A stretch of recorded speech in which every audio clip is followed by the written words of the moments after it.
Okay, I was the eHealth lead at the Alliance. I'm now the digital health and care lead at the Alliance as of today, and in anticipation of wider changes in the landscape. I work very closely with Eddie's team, but also I work with Margaret's team in the Scottish Government, and Keith's here as well. I work very closely with Keith. But I'm really here to represent the third sector and to represent citizens. So a bit about the Alliance. Okay, so Tom's already told you a bit about the Alliance. We're the national third sector intermediary for health and social care organisations in Scotland. We've got over 1,500 members from a range of sectors, but I want to highlight the fact that we represent individuals. We represent people with long-term conditions, and that reflects in all of our work. Fundamentally, what we do is to try and give a strong voice to those people so they can help shape the health and social care landscape. That's it, strong voice, people in the centre. Things I want to cover in my presentation are why citizen participation is crucial to tech, why we need to consider digital inclusion, citizen empowerment essential to tech, championing tech, and also maybe repositioning what tech can represent. In terms of citizen participation, the Scottish Government has made a commitment to involving citizens in their design and delivery of public services. So there is an overall framework here to get people's input, and we need to hook into that.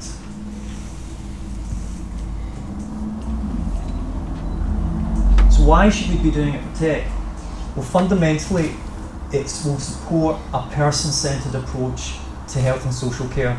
Technology is one aspect of that, but it has to be driven by people's needs. If it's driven by people's needs, what you need to do is to have a dialogue with people, to involve them in the process, to get their views so they can help shape the services that they access. We talk about people being a stronger partner in their care, but that's not just about them co-producing their care plans, that's actually about them shaping the services that they will get support from. Taking that to another level, what we can look at is citizens being partners in service design, what is often termed co-production and co-design. We're doing some interesting work in this space, and hopefully we'll be able to talk about that at a later stage. But I know Eddie's team are receptive to this, and I hope people who are working on tech are receptive to it too. The Alliance published a report last year on citizen-led innovation for health and well-being. I'd recommend you look at that report,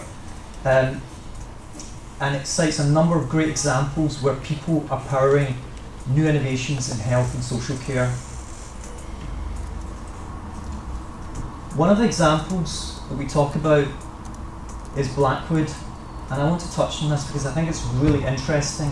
It's in the housing sector, care sector, and they specialise in homes and care services for people with disabilities. Their ethos is to involve people in the design of buildings, products and services because they believe that design, good design involving people can transform lives. That's something I believe too, passionately about. We cite Bespoken, www.bespoken.me, which is the online community which actually gets people inputting their ideas, sharing information, stimulating innovation, which puts disabled people at the heart of the design process. And I also just suggest you check out that site, it's really interesting. They're doing a number of other initiatives as well in the housing and care space. One is a smart house that's being created in Dundee. This is basically modular architecture and technology that evolves, adapts based on the householder's wishes. Really interesting. Basically the person's home setting will be shaped partly by them. Really, really interesting. It will be interesting to find out how that evolves and the actual benefits that's going to be live for next year. Another of their initiatives is Clever Cogs. That's not clogs, that's cogs, which is a digital platform already live in several cities in Scotland and being extended to the rest of Scotland with the areas in which they're operating. Basically, through Clever Clogs, people can personalise and build their care and support from choosing from a wide range of services as part of the care planning process. And I think this next slide is really quite a good illustration of that. A number of these quite wide-ranging services and products are actually dependent on an OT referral, but essentially they are providing all of these subject to that condition.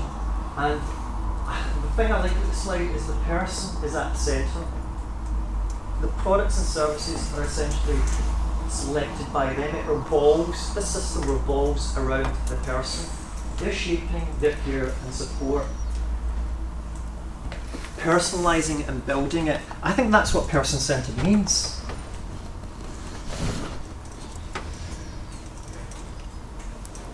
But they're doing quite a bit of wraparound for this project.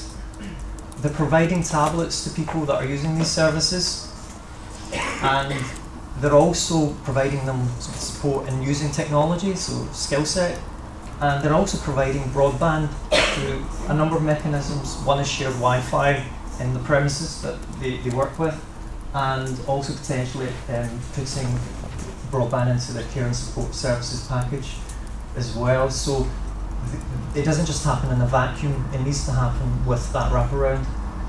But that raises an interesting point about digital inclusion. And this is something that I kind of mention a lot when I speak, and I don't know if I get people weary about it, but it's so fundamental. We do need to talk about this when we're talking about digital. Over a third of people who have long-term conditions aren't online. They don't use the internet. And the demographic that you work with, often in the care sector, so let's look at 60 to 74-year-olds, that's 42% with a long-term condition. Irrespective of if you have a condition or not, whether over 75s, it's 3/4 aren't online. That's a huge stat. When I speak about this, people say, well, it's a different starting point. But I don't think it is. I think it's part and parcel of trying to extend the benefits of digital to people who need support and who want support. You need to entwine digital participation initiatives to e-health and tech initiatives, and obviously in the transition, whenever that occurs, to digital telecare. There are other ways to address this too, and I think one of the key things we should start thinking about is when people aren't online, are their carers online? Can we get their carers enabled? How do we make that happen quickly so that carers can support that person? Most people who are in the kind of under 50, under 40 bracket will have a smartphone. What can we do for them? We need to start talking about that, and I don't often hear that discussion happening. This is an example I've used before as well. Just to impress this point a little bit more, this is an example that slightly reflects on personal experience, but I've tweaked it a bit. And I'm trying to use an illustration of someone who is got broadband and is digitally enabled at home, and someone who isn't. So let's think of two, maybe females, who are both 76 and a comorbidity, a very likely situation with someone accessing telecare. They've both got diabetes, they've both got a mobility issue, they're both feeling low, they've had recent falls, they don't want to go out the house, starting to feel depressed, they've lost their confidence. One of them has an OT assessment and gets fitted with an analogue community alarm. I think that's fantastic. It's a lifeline, it's a reassurance. But they're still housebound, they're still suffering from these conditions, they're not moving forward, they're not improving. What's their prognosis? What's their trajectory? Let's look at someone who's accessing tech, digital tech, potentially accessing advanced functionality, video cam, advanced sensors and monitors and everyday items, providing much more reassurance to people, to their carers, that they're okay, that they're able to live on their own.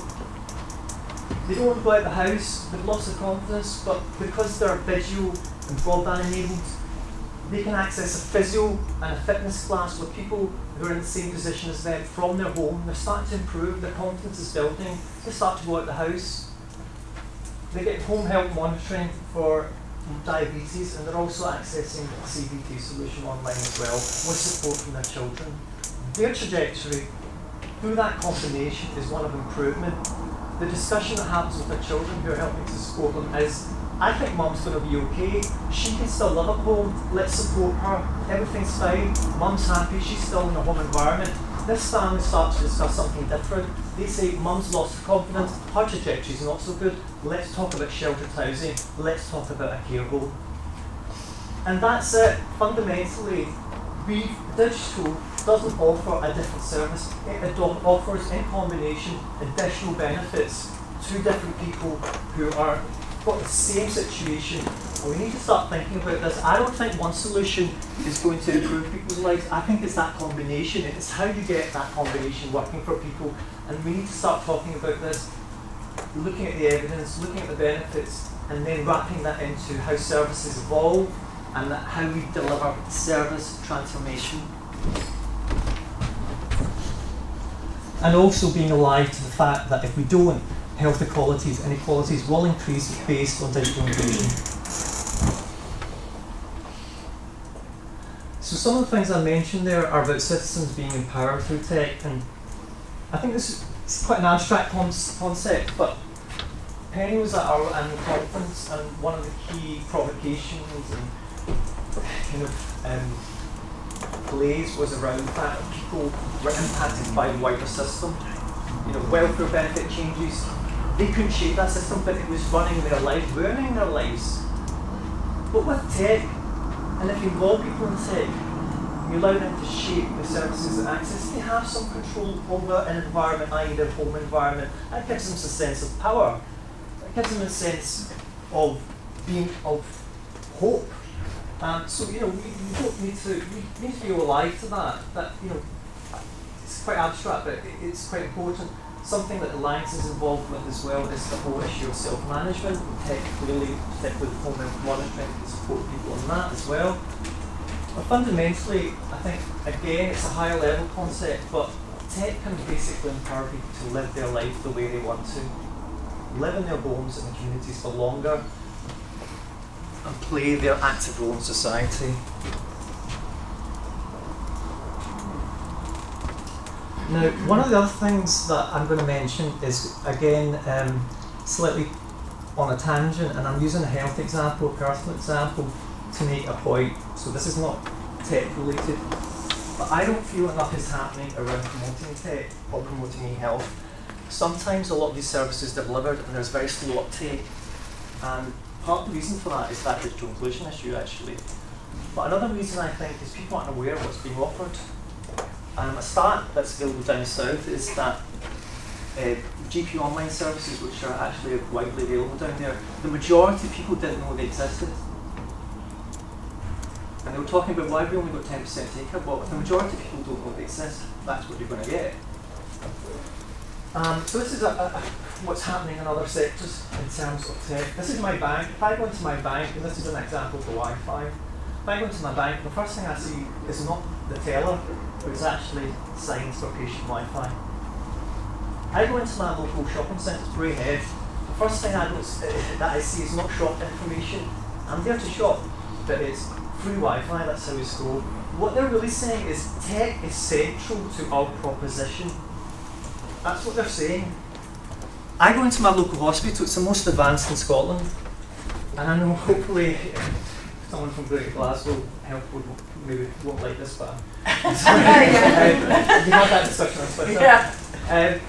But I go into my local hospital, and it is very technologically enabled, and I can go around that entire atrium, it's massive, and I won't see one point to the fact that they have free patient Wi-Fi in the hospital. What does that tell me? It tells me something that as a customer, as someone who's visiting or maybe accessing services, that's not that important to them.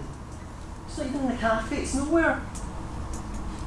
I'm sorry to mention that eHealth example here. I go into my local GP practice, I go right round that desk, I can go up to the wall that people will look at, I can look at the notice boards, but at the end, where actually no one's going to look and where the doctors go in and out of the reception room, there's a small placard saying, order your prescriptions online. We're not promoting tech enough, we're not promoting eHealth enough, we need to do more about this. So to bring this all together,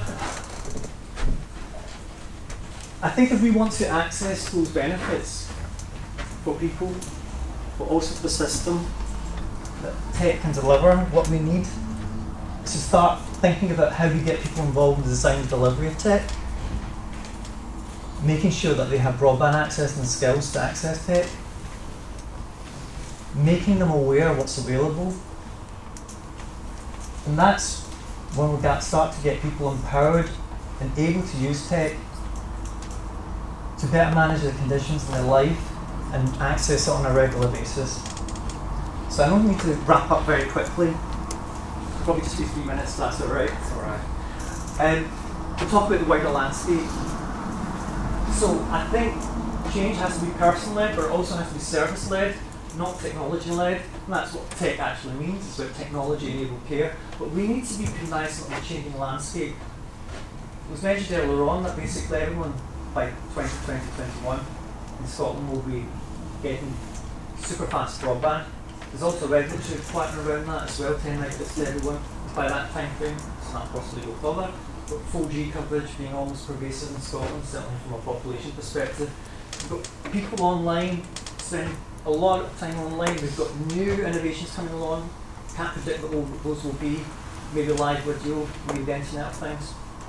And I think that lo-fi is important, and lo-fi solutions like text messaging, analog telecare have a vital role to play. But I just want us to kind of position this and say there's going to be increasing opportunities around technology, and we need to be alive to how those increasing opportunities can help support transformation. And the low-hanging fruit is important, but aspiration and ambition, capitalising on all that change that's happening to our lives and to infrastructure has to be going alongside that.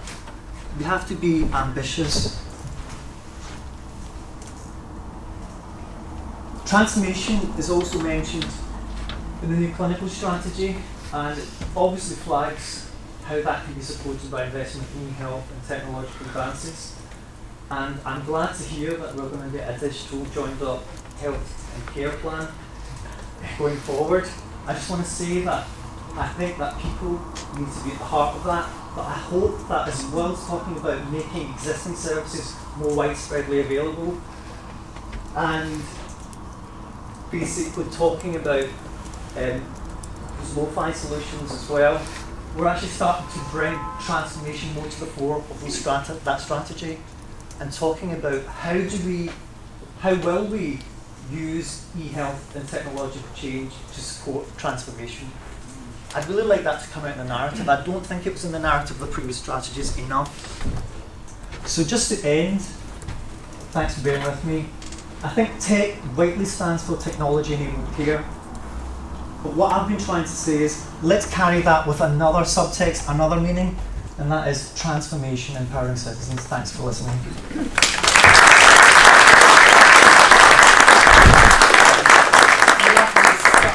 I started this morning by hoping that we were going to